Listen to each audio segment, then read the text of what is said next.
तो चलिए बेटा, आज हम लोग स्टार्टिंग करने वाले हैं एक बहुत ही बेहतरीन लेक्चर की, जिसका नाम है एटॉमिक मॉडल। जैसे कि आप सभी को पता है कि हम लोग chapter name structure of atom पढ़ रहे हैं और उसके दो पार्ट्स हम लोग पढ़ चुके हैं। पहले पार्ट्स में हम लोगों ने बेसिक इंट्रोडक्शन कवर किया और डिस्कवरी ऑफ इलेक्ट्रॉन कवर किया। सेकंड पार्ट में discovery of proton and neutron भी कवर किया है। बोलो हाँ या ना। तो बेसिकली हम लोग को पता चल चुका है कि एटम के अंदर कई सारे फंडामेंटल पार्टिकल होते हैं। उनमें से दो पार्टिकल कौन है? Electron and proton. अच्छा, न्यूट्रॉन्स की डिस्कवरी काफ़ी बाद में हुई थी। पहले लोगों का यही मानना था कि एटम के अंदर दो ही पार्टिकल हैं, इलेक्ट्रॉन एंड प्रोटॉन। बोलो हाँ या ना। चलिए, तो बेटा आज हम लोग पढ़ने वाले हैं एटॉमिक मॉडल। ये सर एटॉमिक मॉडल बेटा क्या होता है, ये आज हम लोग को जानना है। मतलब अलग अलग साइंटिस्ट ने अलग अलग एटम के क्या दिए? स्ट्रक्चर दिए। अच्छा, एक बात याद रखना, एक बात, स्टार्टिंग में रदरफोर्ड के एटॉमिक मॉडल तक सभी साइंटिस्ट को यही पता था कि एटम के अंदर दो ही पार्टिकल होते हैं, इलेक्ट्रॉन एंड प्रोटॉन। न्यूट्रॉन की डिस्कवरी बहुत बाद में पता चली, रदरफोर्ड के एटॉमिक मॉडल आने के बाद। क्लियर है? याद रखें। चलिए, तो कहने का मतलब बेटा ये है, सबसे पहले एटॉमिक मॉडल की बात करते हैं। क्या लिखा है? Observation obtained from the experiment mentioned in the previous section have suggested। मतलब हम लोगों ने जितने भी एक्सपेरिमेंट किए उनसे जो भी ऑब्जर्वेशन मिला वो क्या है कि डाल्टन से individual atom is composed of some atomic particle. मतलब डाल्टन बाबा ने जो कहा था कि उनका एटम इंडिविजुअल है, मतलब उनके एटम के अंदर कोई पार्टिकल हो ही नहीं सकता, ये बात क्या हो गई? गलत। अभी तक जितने भी एक्सपेरिमेंट पढ़े हैं उनसे ये बात तय हो गई है कि एटम के अंदर भी सब एटॉमिक पार्टिकल होते हैं, जिन पे कौन सा चार्ज होता है? पॉजिटिव चार्ज और नेगेटिव चार्ज। बोलो हाँ ना। डाल्टन क्या कहते थे कि एटम इंडिविजुअल है, पर ये कहानी क्या होगी बेटा? अब गलत होगी। अब ये मानना है कि एटम के अंदर कई सारे पार्टिकल हैं। बोलो हाँ ना। कौन से? पॉजिटिव और नेगेटिव। तो द मेजर, कई सारे मतलब है, दो टाइप के पार्टिकल हैं, positive and negative. The problems before the scientist, the major problem before the scientist after discovery of subatomic particle were. मतलब कहने का मतलब है, जब ये सब एटमिक पार्टिकल जिनका नाम इलेक्ट्रॉन एंड प्रोटॉन है, जब इनकी डिस्कवरी हो गई, इसके बाद भी साइंटिस्ट के माइंड में कुछ प्रॉब्लम्स थी। और वो प्रॉब्लम्स क्या आती हैं, जरा ध्यान से देखिए। सबसे पहले, to accounts the for the stability of atom, कि एटम स्टेबल कैसे होगा। कि मतलब एटम के अंदर ये तो पता चल गया कि इलेक्ट्रॉन है और क्या है? प्रोटॉन है। अब ये बताना था कि एटम की स्टेबिलिटी का कैसे पता चलेगी कि एटम स्टेबल है या अनस्टेबल।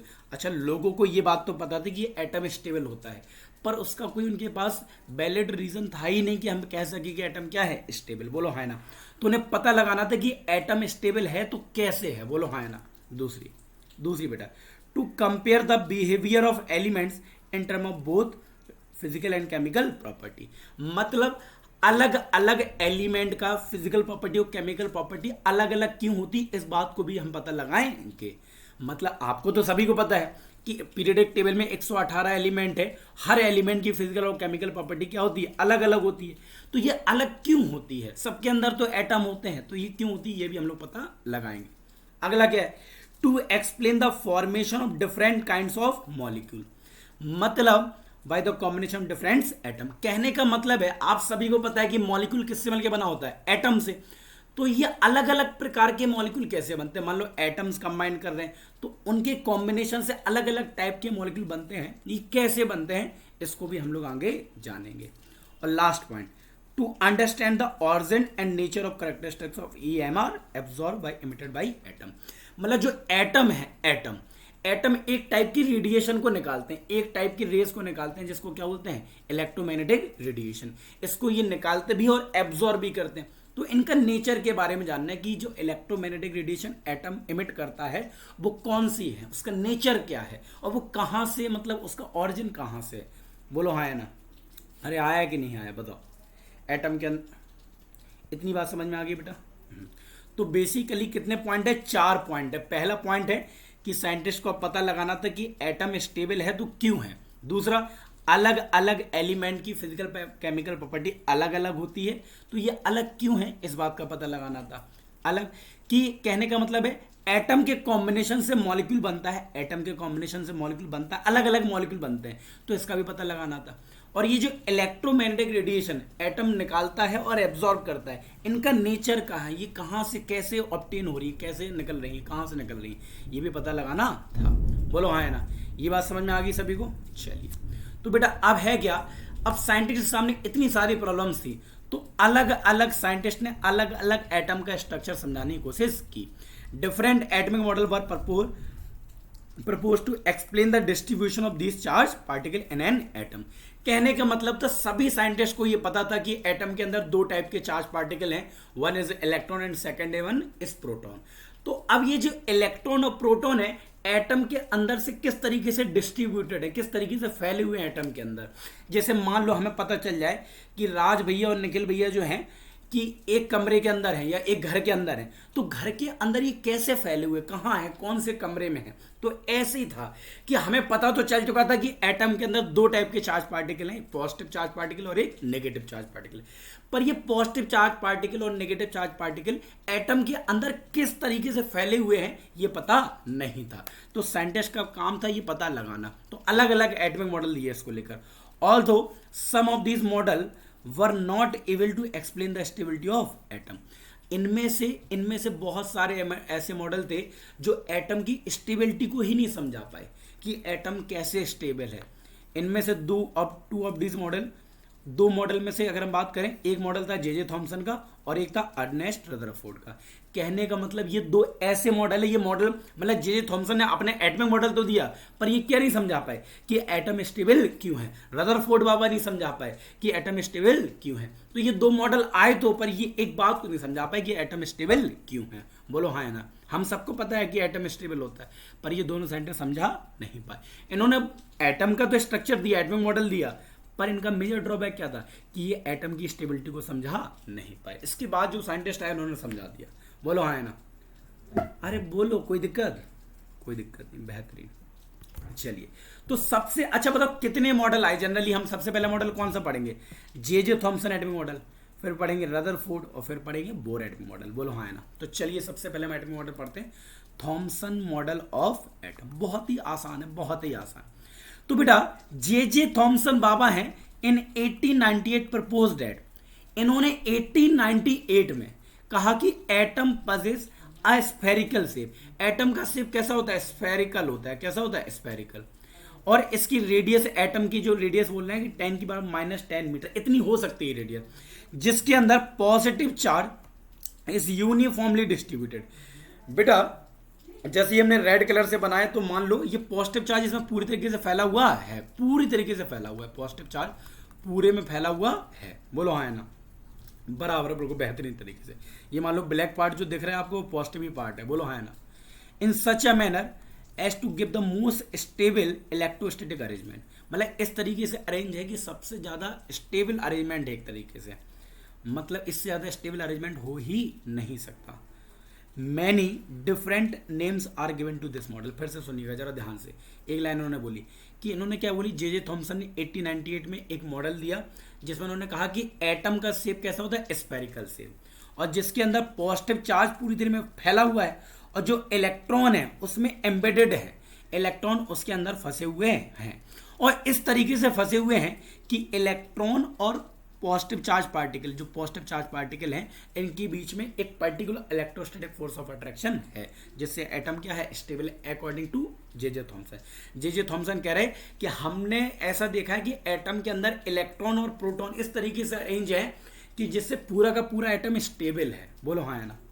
हाँ, तो इस मॉडल को कई सारे नेम दिए गए, जैसे कि एक एग्जाम्पल है प्लम पुडिंग, राइजन पुडिंग और वाटरमेलन मॉडल। बोलो हाँ है ना। तो ये कई सारे एक ही मॉडल को नाम दिए गए हैं। जैसे देखो इन्होंने भी एक स्ट्रक्चर बनाया, ये आपको दिख रहा होगा। तो ये जो येलो येलो दिख रहा है ये क्या है, पॉजिटिव चार्ज है, पूरे में फैला हुआ है, और ये जो बनाए हैं ये क्या है, इलेक्ट्रॉन जो इसमें फंसे हुए हैं। जैसे आपने वाटरमेलन देखा होगा, वाटरमेलन में जो रेड पार्ट होता है अंदर का, वो मान लो आप पॉजिटिव चार्ज, और जो उसमें सीड्स होते हैं जो फंसे रहते हैं उसे हम क्या बोलते हैं, बिल्कुल क्या बोलते हैं, इलेक्ट्रॉन बोलते हैं। इसी तरीके से एटम के अंदर भी इलेक्ट्रॉन फंसे रहते हैं।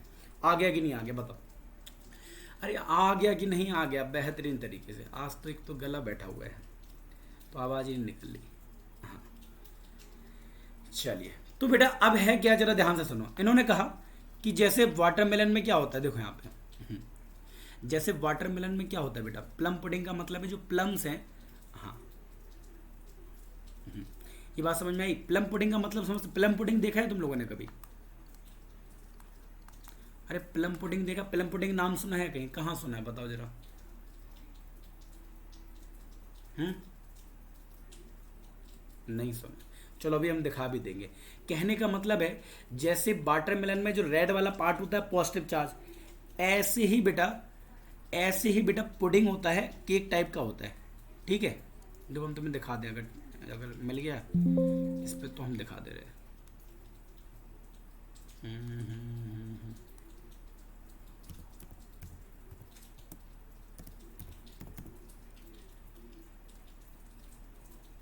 ये देखो दिख रहा है बेटा, ये किसमस का एक केक होता है। क्या होता है? केक।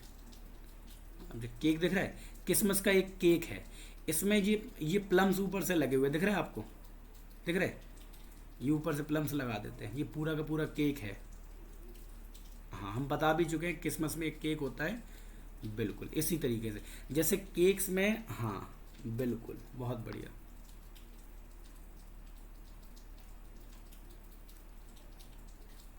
बता भी चुके हैं।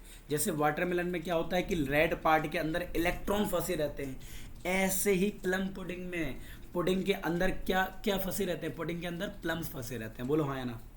आ गया कि नहीं आ गया? आ गया कि नहीं आ गया? बिल्कुल। पुडिंग को, पुडिंग मतलब केक है, और प्लम्स मतलब जो उसमें फंसे रहते हैं। अच्छा, an important feature of this model is that the mass of the atom is assume to be uniformly distributed over the atom. इस मॉडल का सबसे इंपॉर्टेंट पॉइंट ये है कि जो एटम का मास है ये पूरे में फैला हुआ है। ऐसा नहीं कि एटम के एक ही हिस्से में पूरा मास है, नहीं, एटम का पूरे स्फीयर में मास फैला हुआ है। बोलो हाँ ना? जैसे होता नहीं कभी कभी पूरे बॉडी का मास एक ही जगह इकट्ठा हो जाए, पर एटम में ऐसा नहीं है। एटम का पूरा मास डिस्ट्रीब्यूटेड है, इक्वली डिस्ट्रीब्यूटेड है, हर जगह बराबर मास फैला हुआ है। तो this model was able to explain the overall neutrality of atom. इस मॉडल ने यह भी बता दिया कि एटम न्यूट्रल है। ये तो सभी को पता था कि एटम न्यूट्रल है, पर इन्होंने समझा भी दिया। इन्होंने कहा कि जितना पॉजिटिव चार्ज है उतना ही नेगेटिव चार्ज है, इसी वजह से एटम क्या है? न्यूट्रल है। But was not consistent with the result of later experiment. पर इसके बाद बहुत सारे जो एक्सपेरिमेंट हुए उनको इनका मॉडल समझा नहीं पाया। जे थॉमसन के बाद जो रदरफोर्ड का एटमिक मॉडल आया, मतलब रदरफोर्ड ने एक एक्सपेरिमेंट करेंगे अभी, अल्फा स्कैटरिंग एक्सपेरिमेंट, उसको ये मॉडल समझा नहीं पाया, तो आगे जाके ये मॉडल क्या हो गया? फेल। थॉमसन को अवार्ड दिया गया तो नोबेल प्राइज फिजिक्स के लिए, केमिस्ट्री के लिए नहीं दिया गया था, फिजिक्स के लिए 1906 for his theoretical and experimental investigation on the conduction of electricity by gases. इस मॉडल की वजह से ने नोबेल प्राइज नहीं मिला था। फिजिक्स के साइंटिस्ट थे, बताओ, फिजिक्स वाले भैया भी केमिस्ट्री पढ़ा रहे हैं आजकल, क्या ही मतलब। उस समय तो सभी इन्हें सब आती थी, फिजिक्स केमिस्ट्री। तो ये फिजिक्स में रह रहे कि बताओ केमिस्ट्री में मॉडल ले देते हैं, अलग ही। बोलो हाँ ना? थॉमसन बाबा जो है बड़ी ऊंची चीज़ है। आया कि नहीं आया बताओ? बेहतरीन। अच्छा, ये जो एक्स्ट्रा पॉइंट है ये पढ़ लेते, बहुत आसान है बेटा, बहुत ही आसान है। इस पॉइंट में देखो क्या लिखा है। In the later half of the 19th century, different kinds of rays were discovered. मतलब बेटा 19th सेंचुरी की अगर हम बात करें, हाँ, जब 19th सेंचुरी मतलब आधी बीत चुकी थी, उसमें क्या था? अलग अलग टाइप की रेज डिस्कवर हो चुकी हैं। बोलो हाँ ना? अभी तक जो इनके जो डिस्कवर हो चुकी ना, इनको छोड़ के बात कर रहे हैं। जो डिस्कवर हो चुकी उनको छोड़ के, कैथोड रे एनोड को छोड़ के बात कर रहे हैं। तो हुआ क्या है, एक साइंटिस्ट थे विलियम रॉन्टिसन, इन्होंने 1895 में क्या किया, when electron strike a metal in cathode ray tube. इन्होंने कहा कि मान लो एक कैथोड रे ट्यूब है, कैथोड रे ट्यूब, बोलो हाँ ना? हाँ, तो ये मान लो कैथोड है, क्या है? कैथोड है। ये क्या है? कैथोड, बोलो हाँ ना? और ये क्या है? एनोड है। ये मान लो बैटरी से कनेक्ट है, ये एनोड है, बोलो हाँ ना? एनोड। तो इन्होंने कहा कि जब इलेक्ट्रॉन स्ट्राइक करते हैं metal in the cathode ray tube, तो बेटा इलेक्ट्रॉन कहाँ से निकलते हैं? कैथोड से निकलते हैं। इलेक्ट्रॉन कहाँ से निकलते हैं? कैथोड से निकलते हैं। और ये स्ट्राइक कहाँ करेंगे? एनोड पे। एनोड ये एक मेटल का टुकड़ा है, मेटल का क्या है? पीस है, जिसे हम लोग क्या बोलते हैं? एनोड। जब कैथोड से इलेक्ट्रॉन निकल के एनोड से टकराते हैं, तो वो ये कह रहे हैं कि जो एनोड है वो एक टाइप की रे प्रोड्यूस करता है, एनोड से एक रेज निकलती है। कोई बता सकता है वो कौन सी रेज है? जल्दी बताओ। अब तुम बोलोगे सर क्या, दो, हाँ, पहले तुम आंसर जानना चाहते हो, तुम क्या बोलोगे कि जब इलेक्ट्रॉन टकराते तो कौन सी रेज निकलेंगे एनोड से? बताओ जरा। हाँ, तुम कहोगे एनोड रे। तुम्हारा आंसर भी सही है, बिल्कुल सही है कि जब बेटा कैथोड से रे निकलती है तो एनोड से भी रे निकलती है। पर याद रखना, एनोड रे इसलिए नहीं निकलती कि जब इलेक्ट्रॉन टकराते तो इलेक्ट्रॉन के टकराने से नहीं निकलती, वो तो पहले भी निकल रही थी, इलेक्ट्रॉन ना भी टकराता तो भी निकलती वो, बोलो हाँ या ना। पर इलेक्ट्रॉन के टकराने से एक अलग प्रकार की रेज निकली। जरा ध्यान से देखो, ने बोला है कि when electron strike a material in the cathode ray tube, जब इलेक्ट्रॉन एक मेटेरियल, यहां मेटेरियल को एनोड बोल रहे हैं, बोलो हाँ ना, जब टकराती है कैथोड रे ट्यूब में तो एक टाइप की रे प्रोड्यूस होती है which can fluorescence in the fluorescent material placed outside the cathode ray tube. मतलब मान लो एक फ्लोरोसेंट मटेरियल रखा है ट्यूब के बाहर, तो जैसे ही इलेक्ट्रॉन इस मेटल से क्या करे, टकराए एनोड से, तो एनोड से एक प्रकार की रेज निकली जो बाहर जाके एक फ्लोरोसेंट मटेरियल रखा था उससे टकरा के एक चमक प्रोड्यूस करी। तो मतलब कहने का मतलब है एक एनोड से एक प्रकार की ऐसी रे निकली जो कैथोड रे ट्यूब के बाहर भी आ गई। मतलब ये तो मतलब अचंभा हो गया, मतलब ट्यूब को चीर के चारों, मतलब उसको सीना फाड़ के बाहर आ गए एक बेहतरीन तरीके से। तो उन्होंने कहा कि रॉन्टजन उस समय तो नहीं पहचान पाए थे, रॉन्टजन जो साइंटिस्ट थे वो उस समय नहीं पहचान पाए थे कि ये रेस का नेचर कैसा है, ये कौन सी है। उस समय इन्होंने नाम क्या रख दिया था, उसका एक्स रेस नाम रख दिया था, और आज तक जो है वही नाम है इसका, आज तक वही नाम चला आ रहा है, कौन सा, एक्स रे। बोलो हाँ ना बेटा। फ्लोरोसेंट मटेरियल होता है, जब भी उससे कोई चार्ज पार्टिकल टकराता है, जब भी कोई पार्टिकल टकराता है तो वो एक चमक प्रोड्यूस करता है। बोलो हाँ ना, एक चमक, चिंगारी निकलती है उससे, चमक निकलती है। आ गया कि नहीं आ गया?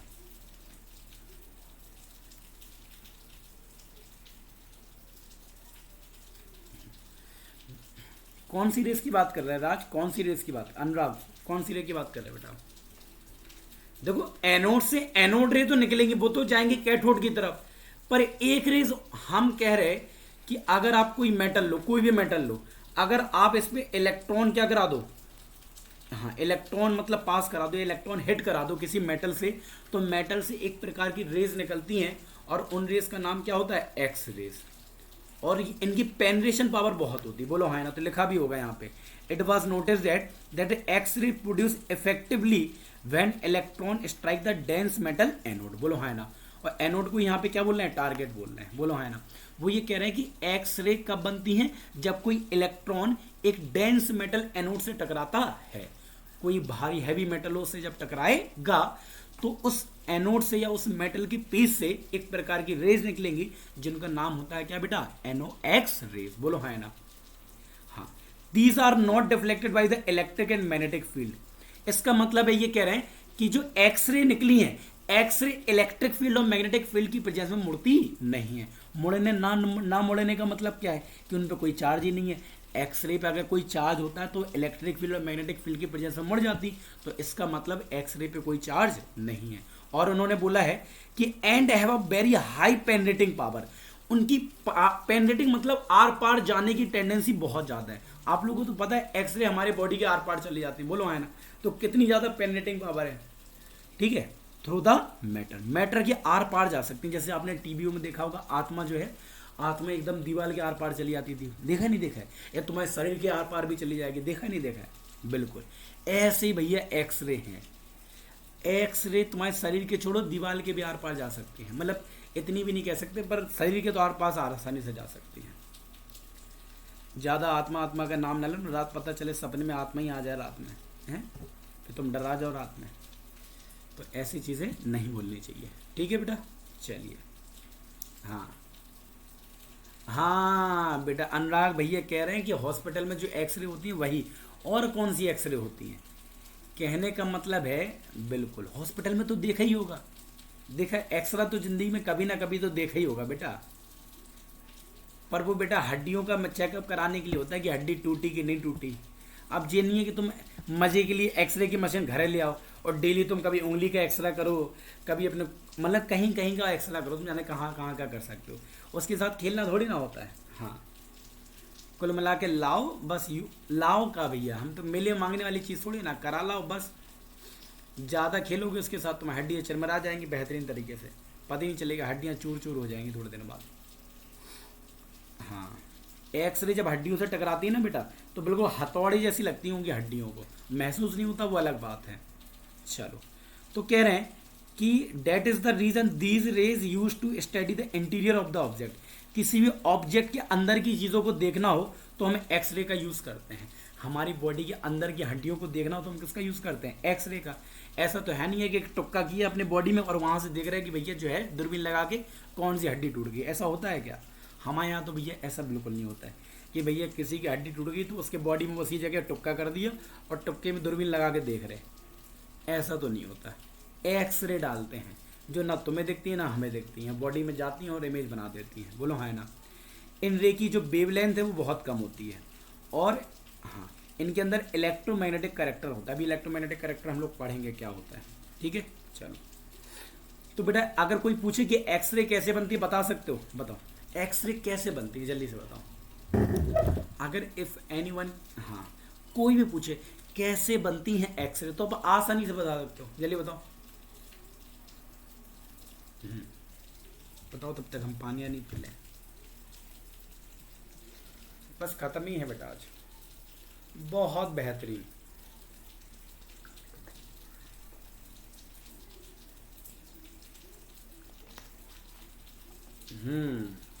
Van electron hits anode plate, बिल्कुल किसी मेटल की प्लेट से टकराती है तो बेटा जो है पट्टे से पट्टे दीने से क्या निकल आती है? एक्सरे। बेहतरीन तरीके से आप सुन लो, ये चीज और पढ़ लेते। हाँ बेहतरीन बेटा। मिताली कैथोड रे ट्यूब से नहीं टकराती। कैथोड रे ट्यूब के अंदर दो प्लेटें होती हैं, एनोड और कैथोड। तो जब एनोड प्लेट से इलेक्ट्रॉन टकराते हैं तब एक रेज निकलती है जो कैथोड ट्यूब के आर पार चली जाती है, बिल्कुल बाहर। बोलो है ना। उस रे को एक्सरे बोलते हैं, ठीक है। चलो बेटा, हेनरी बेक्यूरेल एक साइंटिस्ट थे, हाँ, जिन्होंने क्या किया? ऑब्जर्व किया that there are certain element which emit radiation on their own and name this phenomena as radioactivity. अच्छा, आपने कभी देखा है कि आपके घर में एक एलिमेंट होता है रेडियम। रेडियम देखा हो कभी? रात में चमकता है। रेडियम के कप देखा है कभी? अरे एक वो चमकीला जैसा कलर आता है, अगर अंधेरे में रख दो तो चमकने लगता है, बिल्कुल। जब हम तुम्हें दिखा भी दें, ये कलर भी देखा होगा तुम लोगों ने, नहीं मान रहे तो दिखा दे रहे हैं हम।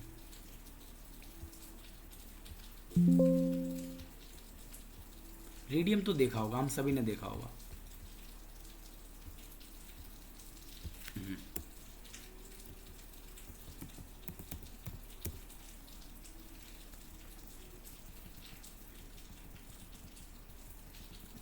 जी कलर देखा है बेटा? जी कलर तो देखा होगा तुम लोगों ने जिंदगी में। कहाँ गया? जी कलर देखा है? जी वाला कलर, यही रेडियम होता है बेटा। इस कलर के कपड़े पहने हैं कभी? हैं? पहने हैं कभी? बहुत जुगनू। हाँ बेटा, हाइलाइटर वाला कलर है। हाइलाइटर पे तो गाना भी बन गया बेहतरीन तरीके से। तो बेटा होता क्या है कि हमारे पीरियडिक टेबल में बेसिकली 118 है, और भी हैं, पर हम लोग 118 के बारे में डिस्कस करते हैं।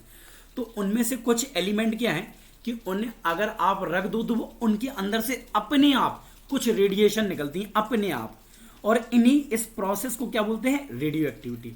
और ऐसे एलिमेंट जिनसे अपने आप रेडिएशन निकलती हैं उन एलिमेंट को बोलते हैं रेडियो एक्टिव एलिमेंट।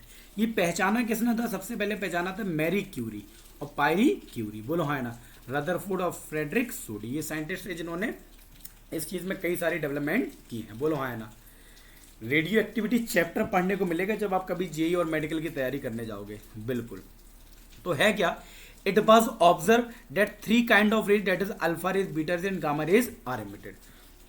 बेटा होता क्या है कि जितने भी रेडियो एक्टिव एलिमेंट होते हैं, रेडियो एक्टिव एलिमेंट, इनसे अपने आप 3 टाइप की रेज निकलती हैं, अल्फा रेज, बीटा रेज और गामा रेज। अच्छा कोई बता, अच्छा क्यों निकलती हैं? वैसे तो इसमें नहीं लिखा होगा, मैं बता दे रहा हूं। रेडियो एक्टिव एलिमेंट क्या होते हैं? ये अनस्टेबल होते हैं। क्या होते हैं बेटा? इनके अंदर का जो न्यूक्लियस होता है वो क्या होता है? अनस्टेबल होता है।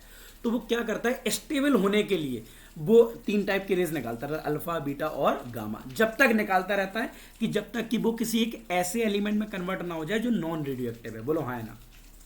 हर अनस्टेबल चीज क्या बनना चाहती है? स्टेबल। तो रेडियो एक्टिव एलिमेंट क्या होते हैं? इनके अंदर का जो न्यूक्लियस होता है वो अनस्टेबल होता है। तो स्टेबल होने के लिए 3 टाइप की रेज निकालते हैं और फिर कुछ समय बाद स्टेबल हो जाते हैं तो रेज निकालते नहीं। बोलो हाँ है ना। चलो, रदरफोर्ड ने पाया कि जो अल्फा रेज हैं, alpha rays consisting of high energy, फिर से सुनना, रदरफोर्ड ने क्या पाया कि जो अल्फा रे है, अल्फा रे, इन्हीं के बारे में पढ़ना है, ये हाई एनर्जी की होती है, इनकी बहुत हाई एनर्जी होती है। मतलब अल्फा रे बहुत सारे हाई एनर्जी के पार्टिकल से मिलकर बनी हुई है। और ये पार्टिकल कैसे है, मान लो अल्फा रे जो है बहुत सारे हाई एनर्जी के पार्टिकल से मिलकर बनी होती है। जैसे कैथोड रे किससे मिलकर बनी होती है, इलेक्ट्रॉन से। बोलो हाँ है ना। ऐसी अल्फा रे हाई एनर्जी के पार्टिकल से मिलकर बनी होती है। और ये जो पार्टिकल हैं इन पे 2 यूनिट का पॉजिटिव चार्ज होता है और 4 यूनिट का एटॉमिक मास होता है। मतलब अल्फा रे जिस पार्टिकल से मिलकर बनी होती है इस पे पॉजिटिव चार्ज कितना होता है बेटा, बिल्कुल +2। कितना होता है, +2। बोलो हाँ है ना, बिल्कुल। और इसका मास कितना होता है, 4 AMU के बराबर, 4 AMU के बराबर।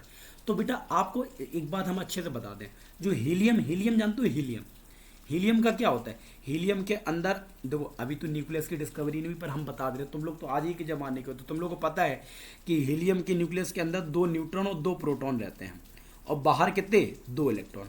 तो अगर हम हीलियम से 2 इलेक्ट्रॉन निकाल दें तो बताओ हीलियम का क्या बचेगा, न्यूक्लियस, 2 न्यूट्रॉन और 2 प्रोटॉन, और 2 प्रोटॉन की वजह से इस पर कितना चार्ज होगा, +2। बोलो हाँ है ना। और हीलियम के न्यूक्लियस का टोटल मास कितना होता है, 4 AMU।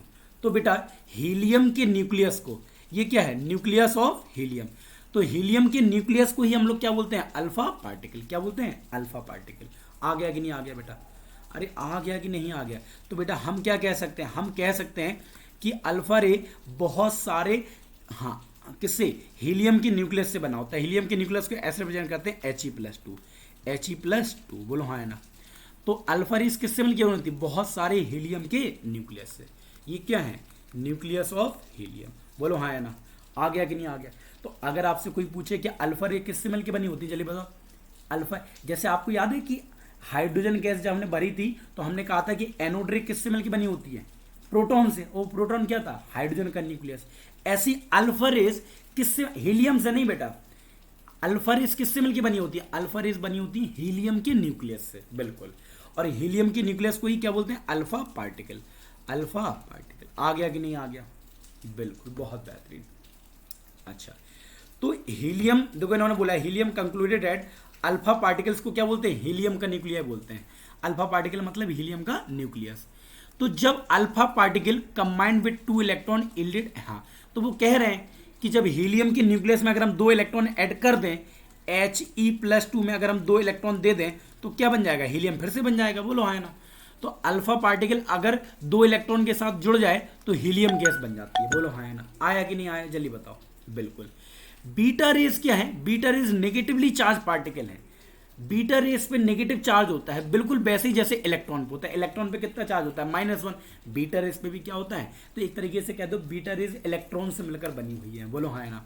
और गामा रेस क्या होती है बेटा, गामा रेस भी हाई एनर्जी की रेडियस होती है जैसे एक्स रेस होती है। और गामा रेस पे कोई चार्ज होता नहीं है। बोलो हाँ है ना। और ये किसी भी पार्टिकल से मिलकर नहीं बनी होती, गामा रे किसी पार्टिकल से मिलकर बनी होती नहीं है। अच्छा, अगर हम पेनिट्रेटिंग पावर की बात करें तो सबसे कम पेनिट्रेटिंग पावर किसकी है, अल्फा की। उससे कम, उससे ज्यादा बीटा की, और सबसे ज्यादा किसकी है, गामा की। गामा रेडिएशन 1000 टाइम, मतलब बहुत आसानी से आर पार जा सकती है। मतलब तुम्हारी बॉडी छोड़ो, तुम्हारी दीवारों के आर पार भी चली जाएंगी। कौन सी, गामा रेस। बोलो है ना। अल्फा रेस बॉडी के आर पार जाती नहीं है। तो सबसे कम पेनिट्रेटिंग पावर अल्फा रेस की है, फिर बीटा की, फिर गामा की। बोलो है ना। तो आज का बेटा लेक्चर यहाँ पे हो गया। क्या बात समझ में आ गई सभी को, जल्दी बताओ।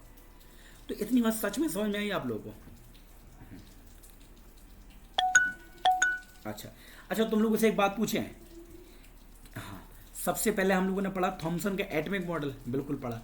थॉमसन बाबा किस चीज को नहीं समझा पाए, थॉमसन बाबा किस चीज को समझाने में असफल रहे, बताओ, जिसकी वजह से वो फेल हो गए। हमने वो 4 पॉइंट लिखे थे, बिल्कुल राज भैया ने बिल्कुल सही बोला है। एटम की स्टेबिलिटी नहीं समझा पाए कि एटम स्टेबल क्यों है। हाँ, और जो जे थॉमसन के बाद अभी हम बहुत सारे एक्सपेरिमेंट पढ़ेंगे, उन एक्सपेरिमेंट के बारे में भी ये समझा नहीं पाए। अच्छा बताओ, जब इलेक्ट्रॉन किसी मेटल, हाई डेंस मेटल से टकराते हैं तो कौन सी रेज निकलती है, एक्स रेज। ये बताओ रेडियो एक्टिविटी की डिस्कवरी किसने की थी? रेडियो एक्टिविटी की डिस्कवरी किसने की थी?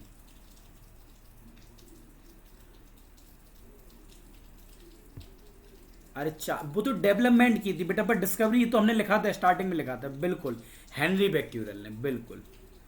वो तो मैरी क्यूरी, उन लोगों ने इसमें बहुत सारी स्टडी की थी, मैरी क्यूरी, हाँ डेवलप, बहुत बढ़िया लिखा भी था, अभी देखो हमने दिखाया भी था तुम लोग। हेनरी बेक्यूरी ने ऑब्जर्व किया था कि सबसे पहले कि हाँ, फिर बाद में इसी फील्ड में बहुत सारी डेवलपमेंट किसने की? मैरी क्यूरी, पायरी क्यूरी, इन लोगों ने मिलकर फिर बहुत सारी चीज़ें निकाली इसी से। बोलो हाँ है ना? चलो, आ गया कि नहीं आ गया बेटा? बहुत बढ़िया। तो कल मिलते हैं, और कल मतलब नेक्स्ट क्लास में जब भी मिलेंगे तो हम लोग पढ़ेंगे रदरफोर्ड का एटमिक मॉडल, रदरफोर्ड का एटमिक मॉडल। बाकी बेटा डिस्कस अभी नर्मदा करते हैं हम, वो ग्रुप पे बता देंगे, ठीक है? चलो,